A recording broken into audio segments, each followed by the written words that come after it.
Some of you may have heard the Disney Corporation is responsible for at least one real-life ghost town. They built the Treasure Island Resort in Baker's Bay in the Bahamas. It didn't start as a ghost town, obviously. Disney cruise ships would come in, stop at the resort, and then leave tourists there to relax in luxury. This is a fact. You can look it up. Now, Disney spent $30 million in this place. You heard me right, $30 million. And then they abandoned it. Disney blamed the shallow waters, saying they were simply too shallow to safely operate their ships in. Not to mention there was some blame on the workers, saying that since they were from the Bahamas, they were too lazy to work a regular schedule. But that's where the factual nature of the story ends. It wasn't the sand, and it obviously wasn't because foreigners are lazy. Both are mere excuses. No, I sincerely doubt those reasons were legitimate. Why do I not buy the official story, you might ask? Because of Mowgli's Palace. Near the beachside city of Emerald Isle in North Carolina, Disney began construction of Mowgli's Palace in the late 1990s. The concept was a jungle-themed resort with a large, you guessed it, palace in the middle of the whole thing. If you're unfamiliar with the character of Mowgli, you might better remember as the Jungle Book. Now, Mowgli is an abandoned child in the jungle, essentially raised by animals and simultaneously threatened and pursued by other animals. Now, Mowgli's Palace was actually a huge controversial uptaking from the start. Disney bought up tons of land, high-priced land, for the project. And if I remember correctly, there actually was a scandal surrounding some of the purchases.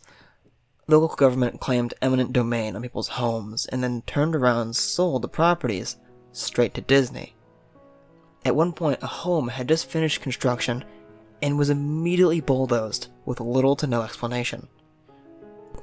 The land grabbed by the government was supposedly for some fictional highway project. Knowing full well what was going on, people started calling it the Mickey Mouse Highway. And then there was the concept art. A group of stuffed shirts from Disney Co. actually held a city meeting. They intended to sell everyone how lucrative this project was going to be for everyone.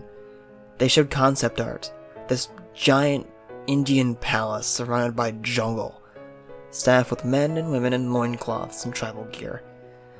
Suffice to say, everyone flipped their shit. We're talking about a large Indian palace, jungle and loincloths, not only in the center of a relatively wealthy area, but also a somewhat xenophobic area of the southern United States. It was a questionable mix at that point in history. One member of the crowd tried to storm the stage, actually, but he was quickly subdued by security after he managed to break one of the presentation boards over his knee. Disney then took that community and essentially broke it over its knee.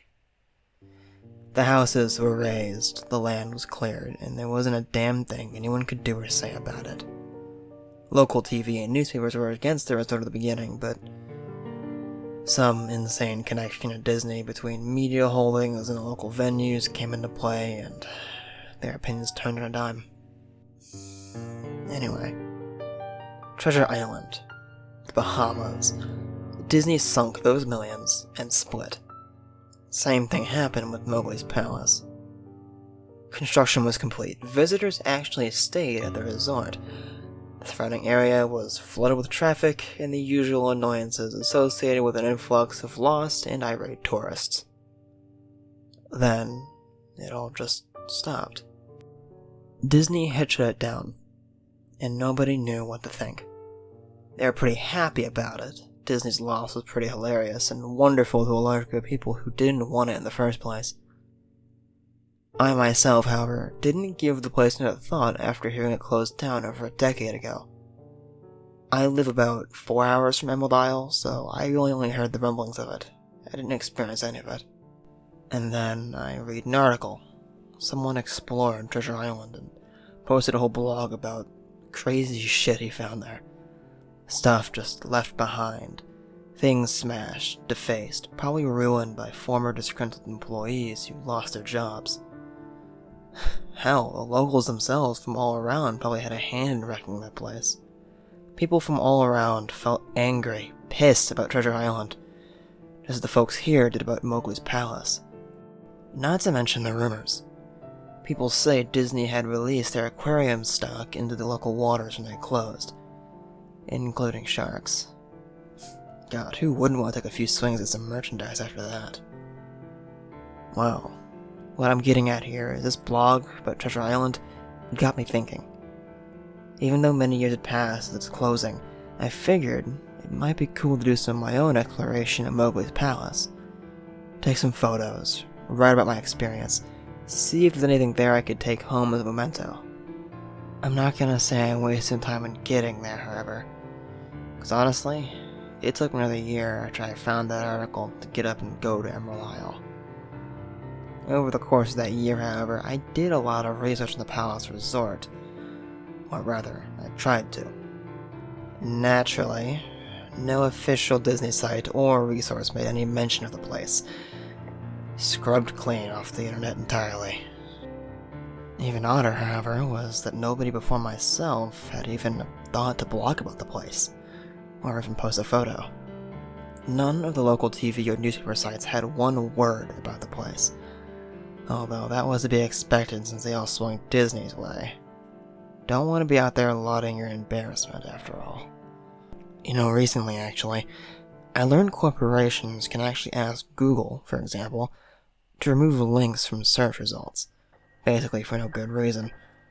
Looking back, it's probably not that nobody spoke of the resort, but their words were made inaccessible. So, in the end, I could barely even find the place. All I had to go on was an old-as-hell map I had received back in the 90s. It was a promotional item sent to people who had been recently to Disney World, and I guess, since I had been there in the late 80s, that was recent. Now, I didn't intend to hang on to it. It just got shoved in with my books and comics from my childhood. I only actually remembered it months into my research, and even then it took me a few weeks to actually locate the storage bin my parents shoved it all into. But I found the place. Locals were no help. Most were just transplants who moved into the beach from recent years, or old residents who sneered at me and made ugly gestures the moment I made any sort of reference to Mowgli's palace. But I found it. The drive took me through an inordinately long corridor of overgrowth. Tropical plants had run rampant and overpopulated the area, mixed with native species of flora that actually belong there. I was in awe when I reached the front gates of that resort. Tremendous, monolithic wooden gates whose supports to either side looked like they had been cut from giant sequoias. The gate itself had been gouged in several places by woodpeckers, or eaten away at the base by burrowing insects. Hanging on the gate was a sheet of metal. Some random scrap, hand-painted letters scrawled in black. Abandoned by Disney. Clearly the handiwork of some past local or an employee who wanted to make a small protest. The gates were open enough to walk through, but I couldn't really drive in, so I grabbed my digital camera and the map, who, when you flipped it over, showed a layout of the resort. So, I set off on foot. The inner grounds of the place were overgrown as hell. Palm trees stood untended, ragged among piles of their own coconuts. Banana plants similarly stood in their own stinking, bug-riddled refuse. There was a sort of clash between order and chaos. Carefully planted rows of perennial flowers mixed with obnoxiously tall weeds and stinking blackened mushrooms. All that remained of any outdoor structures were broken, rotting wood and various charred bits of unidentifiable material. What was likely an information booth or an outdoor bar was now simply a pile of assorted debris, chopped up by past vandalism or ravaged by weather. The most interesting thing on the grounds was a statue of Baloo, the friendly bear from the Jungle Book. He stood in a sort of courtyard in front of the main building. He was frozen in a jovial wave toward no one, staring into an empty space with a silly, toothy grin as bird shit covered the entire swath of his fur and vines and snares platform. I approached the main building, the palace, only to find the outside was covered in graffiti where the original paint had been peeled and chipped away. The front doors weren't just open, they were taken off their hinges entirely and probably stolen. Above the front doors, or the gaping maw where they should have been, someone had once again painted the words, "Abandoned by Disney." I wish I could tell you about all the awesome stuff I saw inside the palace. Forgotten statues, abandoned cash registers, a full-fledged secret society of homeless bums. But no. The inside was so stark, so bare, I think people actually stole mold off the walls. Anything too big to steal, counters, desks, giant fake trees, they were all resting amid this empty echo chamber that amplified my every step. I checked the floor plan and headed to all the locations that might seem any way interesting. The kitchen was as you'd imagine. An industrial food prep area with all the appliances in space. No expenses spared. Every glass surface was shattered. Every door was knocked off its hinges. Every metal surface area kicked and dented. The entire place smelled like very old piss. The huge freezer, now not even remotely cool, had row upon row of empty shelf space. Hooks hung from the ceiling, probably for hanging cuts of meat, and as I stood inside for a moment, I noticed they were swinging. Each hook swung in a random direction, but their movements were so slow, so small that it was almost impossible to see. I had figured it was caused by my footsteps, so I stopped one from swinging by clutching it in my fist and then carefully letting it go. But within seconds started to swing once more. The bathrooms were in a similar state as the rest of the place. Just like Treasure Island, someone had methodically smashed each porcelain commode with coconuts or other implements. There was about a half-inch of rancid, stinking, stagnant water on the floor, so I didn't really stay in there very long. What's odd, however, is that the toilets and sinks, and the bidets in the ladies' room, yes, I went in there, they all dripped, leaked, or just ran freely. It seemed to me they should have shut off the water a long time ago, but they didn't. There were plenty of rooms in the resort, but naturally I didn't have time to look through them all. The few I did peer into, however, were similarly wrecked. And I didn't expect to find anything there, but I did think there was actually a television or a radio in one of the rooms, as I think I heard a really quiet conversation coming out of one of them. Though it was like a whisper. Probably my own breathing echoing in the silence, or just another case of water flowing through pipes playing you tricks on the mind. This is what it sounded like, however. I didn't believe it. I didn't know that. I didn't know that. Your father told you.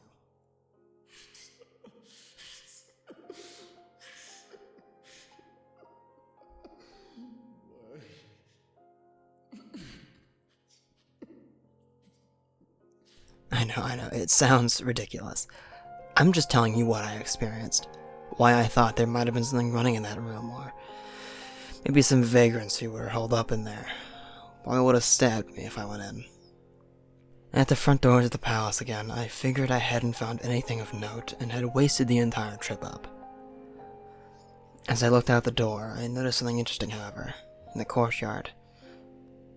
It was something that would give me at least one thing to show for all my trouble, even if it was just a photograph. I don't know how I missed it, but it was like a lifelike statue of a python. Maybe 80 feet long, coiled up and sunning itself on a pedestal in the center of the area. It was almost the perfect time for the sun to set, so the light fell on the object in the perfect way for a photograph. I approached the python and snapped a photo. Then I stood on my toes and snapped another. I moved closer still to get enough detail on the face for a third. And slowly, casually, the python lifted its head and looked directly into my eyes, turned and slithered off the pedestal into the grass and into the trees. All 80 feet of it, its head long disappearing into the woods before its tail even left the sunning spot. Disney had released all their exotic animals onto the grounds. Right there on my floor plan map was the damn reptile house. I should have known. I read about the sharks at Treasure Isle. I should have known they'd done this.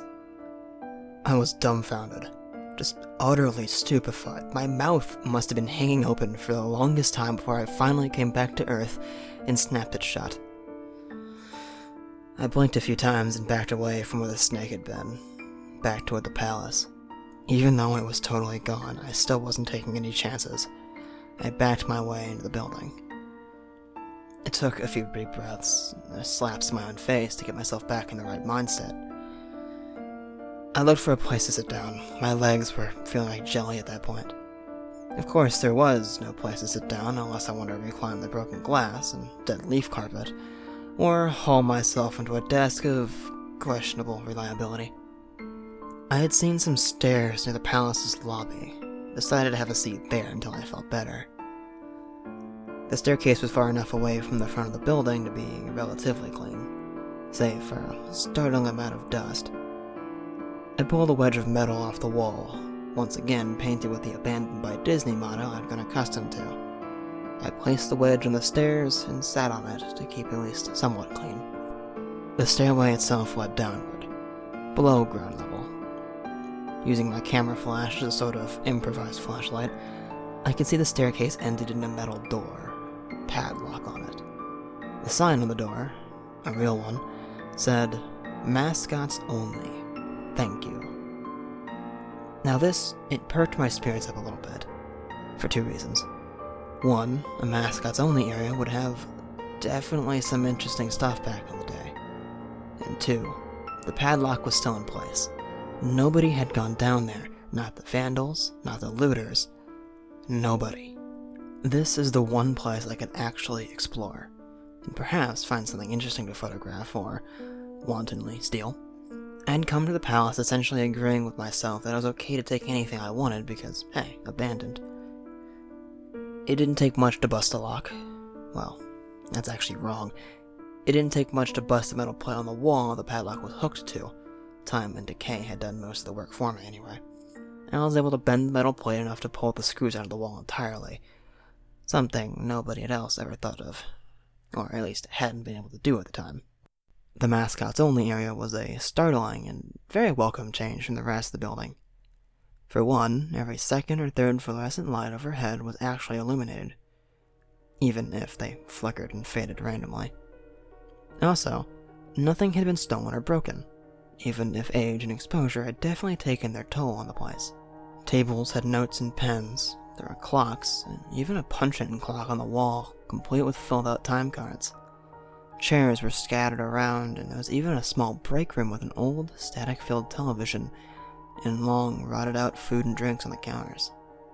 It was like one of those apocalyptic movies where everything is left in a state of evacuation.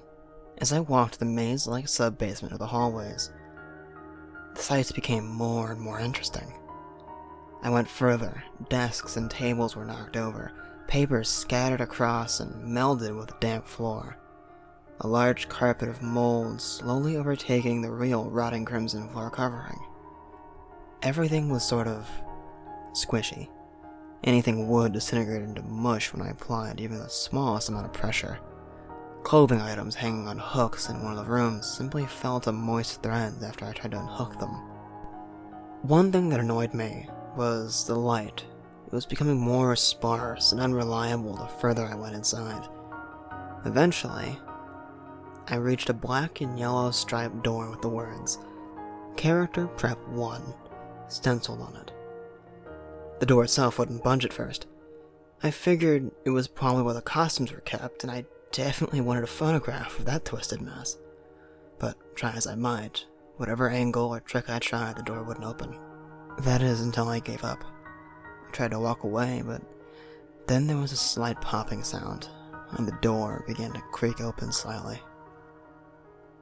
Inside, the room was completely dark, pitch black. I had to use the camera flash to look for a light switch in the wall, but there was nothing. As I made my search, I was jarred out of my sense of excitement by a loud electrical buzz. Rows of lights overhead suddenly flashed to life, flickering and fading in and out like the rest I had passed. It took a second for my eyes to adjust, and it seemed like the light was going to keep getting brighter and brighter until the bulbs exploded, but just when I thought it would reach that critical stage, the lights dimmed and steadied. The room itself was exactly as I pictured it. Various Disney costumes hung on the walls, fully put together like strange cartoon cadavers hung from invisible nooses. There was an entire rack of loincloths and native clothes in the hangers toward the back. What I found odd, and wanted to photograph right away, was a Mickey Mouse costume at the center of the room. Unlike the rest of the costumes, it was lying on its back, center of the floor, sprawled out like a murder victim. The fur on its costume was rotten and shedding, creating bare patches. What was even odder, however, was the coloring of the costume. It was like a photo negative of the actual Mickey Mouse. Black where he should be white, white where he should be black. His red overalls were instead light blue. The sight itself was off-putting enough that I actually stalled on photographing the thing until last. I instead took pictures of the costumes hanging on the walls. Upward angles, downward angles, side shots that showed an entire row of frozen, putrid cartoon faces, some with eyes missing. Then I decided to stage a shot, just one of the bedraggled character heads on the slick, grimy floor. I reached for the headpiece of the Donald Duck costume, carefully removing it so the thing wouldn't fall apart in my hands. As I looked into the face of the wide-eyed, moldering head, a loud clattering sound made me jump with fright. I looked down at my feet, and there, between my shoes, was a human skull. It had fallen out of the mascot's head and shattered into pieces at my feet. Only the empty face and the lower jaw remained, staring up at me. I dropped the head immediately, as you'd expect, and moved for the door. As I stood there in the doorway, I looked back to the skull on the floor. I had to take a picture of it, you know? I had to. For any number of the reasons that may seem silly now, but only if you don't think it through. I'd need proof of what happened, especially if Disney was all gonna make this go away. I had no doubt in my mind, right from the start, that even if it was this gross negligence, Disney was responsible for this. That's when Mickey, that photo-negative opposite Mickey, in the middle of the floor, started to get up. At first it began to sit up, and then it climbed to its feet. The Mickey Mouse costume, or whoever was inside of it, stood there at the center of the room, its fake face staring directly at me as I mumbled the words "no" over and over and over again. With my hands shaking, my heart violently beating in my chest, my legs slowly once again turning to jelly, I managed to lift the camera and aim at the opposite creature, now quietly sizing me up. The digital camera screen displayed only dead pixels in the shape of the thing. It was a perfect silhouette of the Mickey costume. As the camera moved in my unsteady hands, the pixels spread, marring the screen wherever the outline moved to. And then the camera died. It went blank and quiet and broken. Raising my eyes from the now dead camera, I look at the Mickey Mouse costume. And it spoke to me. It said in a hushed, horrific voice, "Wanna see my head come off?" It began to pull at its own head, working its clumsy, glove-clad fingers around its neck with clawing, impatient movements similar to a wounded man trying to pull himself free of a predator's jaws. As it worked its digits into its neck, just so much blood. So much thick, chunky, yellow blood. I turned away the moment I heard a sickening tearing of cloth and flesh. I only cared about getting out. Above the doorway, out of the room, though, I saw the final message clawed into the metal with bone or fingernails. Abandoned by God. I never got the pictures out of the camera. I never wrote a blog entry about it. After I ran from that place, I fled for my sanity, if not my own life. I knew why Disney didn't want anyone to know about this place. They didn't want anyone like me getting in. And they didn't want anything like that getting out.